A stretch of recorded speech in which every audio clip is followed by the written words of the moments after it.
వరాహమిహిరుడు ఆర్యభట్ట తరువాత అతని ఆలోచనను ముందుకు తీసుకెళ్లిన వ్యక్తి వరాహమిహిరుడు. అతను క్రీస్తు శకం 505 జన్మించాడు. ఆర్యభట్ట జన్మించిన 29 సంవత్సరాలకు జన్మించాడు. అతను ఉజ్జయిని సమీపంలోని కపితకాలో జన్మించాడు.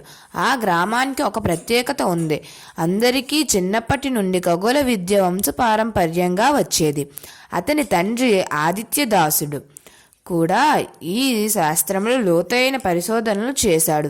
ఆ ప్రాంతం ఎందుకు ఖగోళ శాస్త్రానికి కేంద్రంగా ఉంది అంటే ఈ ప్రాంతం అయిన ఉజ్జయిని 23 డిగ్రీల ఉత్తర అక్షాంశంలో ఉంది. ఇది కర్కాటక వృత్తానికి దగ్గరగా ఉంటుంది.